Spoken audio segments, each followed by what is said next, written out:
Mike, when the rules change, it doesn't mean that everything gets worse. In fact, some things get better and some things get worse. One of the topics that's been on people's mind who design global supply chains is risk. Yeah. For the last couple of decades, with a static, sort of low borders, low friction environment, they've chased cost efficiency. Go to the lowest cost supplier, use that one supplier, and what has happened, and this was exposed during pandemic, is efficiency tends to not be very resilient. It tends to be very fragile.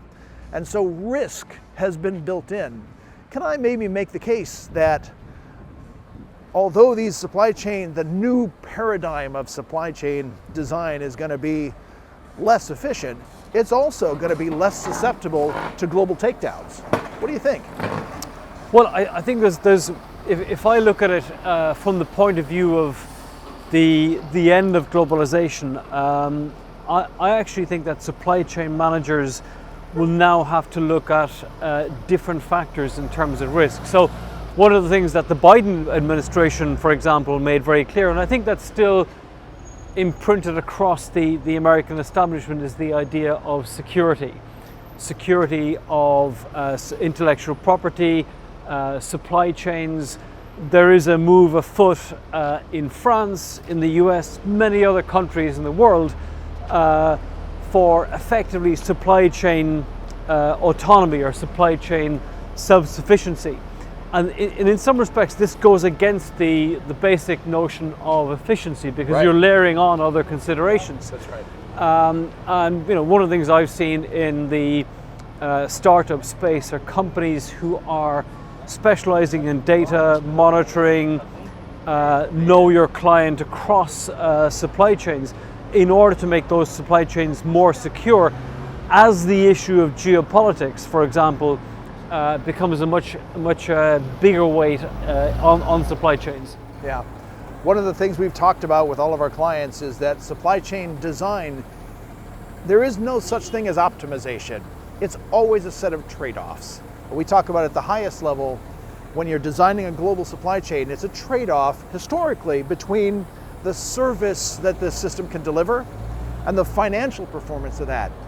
If you can get higher service and cut costs at the same time, you do it. There's no problem there.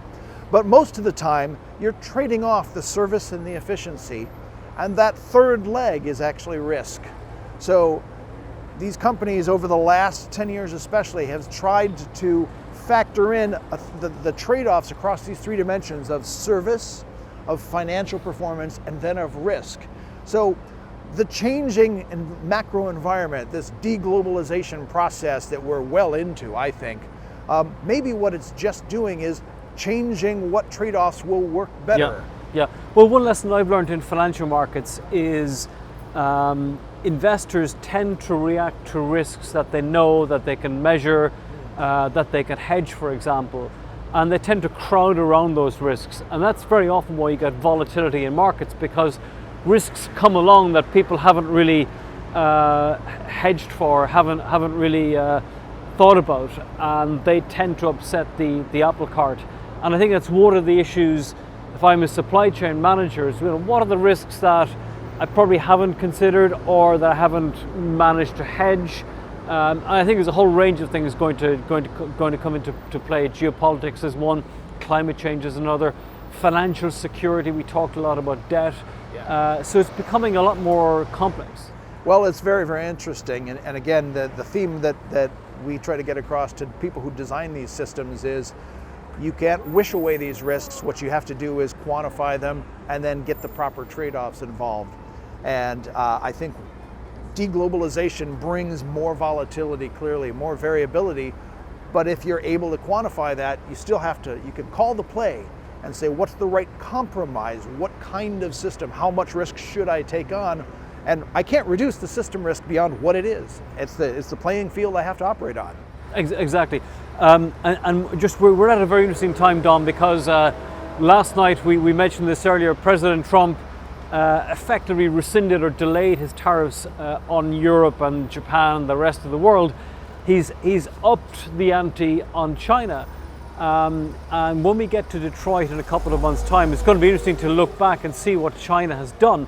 And this is why I think supply chains are so fascinating, is that one of the areas of great power China has as a legacy of globalization is its hold over supply chains into American companies.